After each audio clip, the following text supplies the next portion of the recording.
श्री शिवाय नमस्तुभ्यं मित्रों, जय महाकाल, हर हर महादेव। तो मित्रों, कैसे हैं आप सब? आशा करते हैं आप सब लोग बहुत अच्छे होंगे।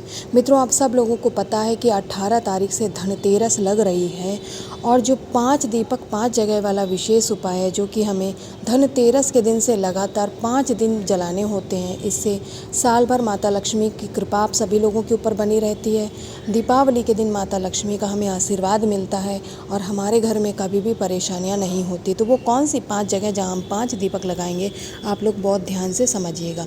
सबसे पहला जो दीपक हम लोग लगाएंगे वो लगाएंगे अपने भंडार गृह पे, जहाँ पर हमारे खाने का अनाज एकत्रित रखते हैं आप सभी लोग।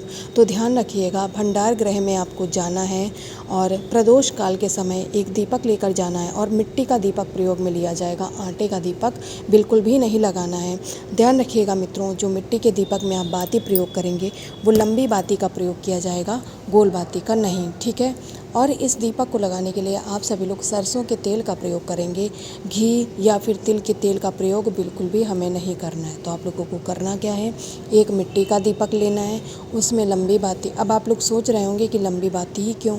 मित्रों, लंबी बाती उन्नति का प्रतीक बताई गई है और गोल बाती से उन्नति नहीं होती है।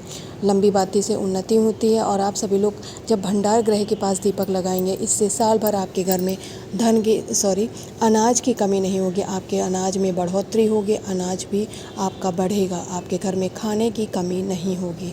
ध्यान रखिएगा, अगर बोरे में आपके यहाँ अनाज रखा हुआ तो आपको दीपक सावधानी पूर्वक लगानी है, जिससे आपको हानि ना हो आपके भंडार गृह में, अर्थात दीपक की लौ न छूटने पाए, किसी भी अनाज में न छूने पाए, वरना आपका नुकसान हो जाएगा। तो आप अनाज में बढ़ोतरी करना चाहते हैं अपने घर में, कि आपके जो घर में साल भर आपके यहाँ खाने का अनाज घटे नहीं, इसलिए पहला दीपक हम सभी लोग अनाज वाले स्थान पे लगाएंगे। पहला दीपक समझ गए। अब दूसरे दीपक की बात करते कि आखिर उसे आप कहाँ लगाएंगे। अनाज के बाद बात आती है पानी पीने वाले स्थान की। जितना महत्व हमारे जीवन में भोजन का है, तो अनाज का है, अन्न का है, उतना ही महत्व मित्रों पानी का भी है। पानी के अभाव में भी आपका जीवन दुर्लभ हो जाएगा। आप अपने जीवन को सुचारू रूप से नहीं संचालित कर पाएंगे। मित्रों, एक दिन तो कोई बिना पानी के रह भी सकता है किसी तरह, लेकिन आप सभी लोग जानते हैं कि पानी के अभाव में हमारा जीवन नष्ट हो जाएगा। केवल मनुष्य का ही नहीं, पशु पक्षी जानवर पेड़ पौधे सभी मृत प्राय हो जाएंगे यदि उन्हें पानी नहीं मिला। तो दूसरा दीपक भी आप सभी लोग लंबी बाती का सरसों के तेल का तैयार करके ले जाएंगे। आपके घर में आरो, पिरिंडा, मटका, जहाँ पर भी पानी पीने का स्थान हो, आपको वहाँ पर जाना है और इस पानी पीने वाले स्थान पर उस दूसरे वाले दीपक को आप लोगों को प्रज्वलित करना है, ठीक है मित्रों। पहला दीपक अनाज वाले स्थान पे, दूसरा दीपक आपको पानी पीने वाले स्थान पे लगाना है। अगर आपके घर में आरो नहीं है, मटके में पानी पीने का रखते हैं, तो आप वहाँ पर भी सावधानी पूर्वक दूसरे दीपक को लगाइएगा, जिससे मित्रों दीपक किसी भी स्थान में किसी वस्तु पे छूने ना पाए। अगर वो किसी वस्तु पे टच हुआ तो नुकसान हो सकता है, इस बात का आप लोग ध्यान रखिएगा, ठीक है मित्रों। तो दूसरा दीपक भी आप लोग समझ गए हैं, ऐसी मैं आशा कर। और हाँ मित्रों, आप सभी लोग जानते हैं कि पानी पीने वाले स्थान पे हमारे पितृ देवता आर्यमन का स्थान होता है, उनका भी आशीर्वाद हम सभी लोगों को मिलता है। 2 दीपक समझ गए। अब तीसरे दीपक की बात करते हैं। मित्रों, आप सभी लोगों को घर में सीढ़ियाँ तो ज़रूर होंगी। अगर आपका बहुत अच्छा घर बना तो ऐसी सीढ़ियाँ होंगी। अगर आप मध्यम वर्ग के हैं तो थोड़ा कम अच्छी होंगी, लेकिन सीढ़ियाँ ज़रूर होंगी। अगर किसी का झोपड़पट्टी का घर है तो लकड़ी की सीढ़ी तो ज़रूर होगी। आपको तीसरा दीपक वहीं जलाना है। सीढ़ी आपने हमेशा देखा होगा कि 1 से शुरू होकर वो 10, 12, 15 तक जाती है, यानी कुल मिलाकर उन्नति को दर्शाती है आपकी सीढ़ी, कि नीचे से ऊपर की ओर जाना है आपको, यानी उन्नति का जब दर्शाती है। तो आप लोगों को अपने जीवन में भी उन्नति, तरक्की चाहिए। तीसरा दीपक सरसों के तेल का, मिट्टी का आप सभी लोग तैयार करेंगे और जो सीढ़ियाँ हैं उसके चाहे तो दाहिने साइड रख दीजिए, चाहे तो बाएं साइड। बच्चों के पाँव से थोड़ा दूर रखिएगा, इसीलिए प्रदोष काल में आपको बताया गया है। बच्चे आपके घर के सो जाएंगे, उनकी पाँव से दूर रखेंगे, अन्यथा छोटे बच्चे क्या करते हैं, वो समझदार तो होते नहीं, वो उसके साथ खेलने लगेंगे तो नुकसान आप ही का होगा। तो अपने जीवन में उन्नति, तरक्की को बरकरार रखने के लिए आप लोगों को तीसरा दीपक अपने घर की सीढ़ी के पास में जलाना है, ठीक है मित्रों। पहला दीपक अनाज वाले स्थान पे, दूसरा दीपक पानी पीने वाले स्थान पे और तीसरा दीपक हम सभी लोग सीढ़ी के पास जलाएंगे। अब बात आती है आखिर हम चौथा दीपक कहाँ जलाएंगे। मित्रों, आप लोग सोच रहे होंगे कि घी का दीपक क्यों नहीं लगाना।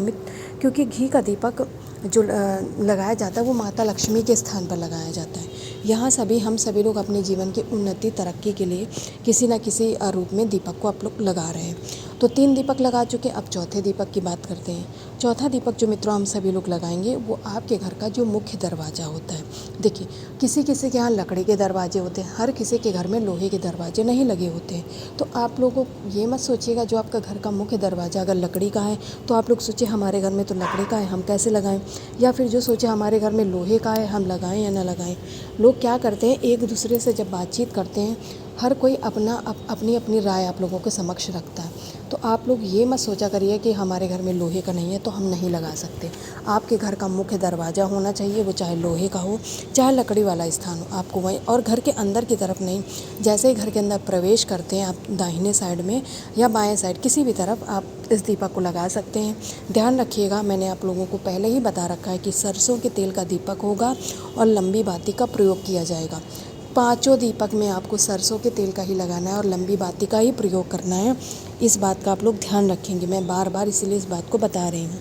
तो चौथा दीपक आप अपने घर के मुख्य दरवाजे के बाहर लगाएंगे। आपके घर के अंदर चाहे वो अच्छी चीज़ें हों, बुरी चीज़ें हों, माता लक्ष्मी हों या फिर कोई नकारात्मक ऊर्जा, हर चीज़ आपके घर के अंदर प्रवेश आपके घर के मुख्य दरवाजे से ही होती है। इसलिए घर के मुख्य दरवाजे पे सुरक्षा का होना बहुत अधिक ज़रूरी है। 5वां और जो आखिरी दीपक लगाएंगे वो हम किसी पूजनीय पेड़ के पास लगाएंगे। मैंने तुलसी का वृक्ष इसलिए दिखाया कि ज़्यादातर घरों में तुलसी का पौधा तो ज़रूर होगा। अब होता तो पीपल का पेड़ भी है, वट का पेड़ है और आंवले का पेड़ है। आंवले का पेड़ तो सर्दियों में वैसे ही पूजा जाता है कार्तिक के महीने में, लेकिन ये इन सभी पेड़ों का सबके घर में मौजूद हो पाना मुश्किल है।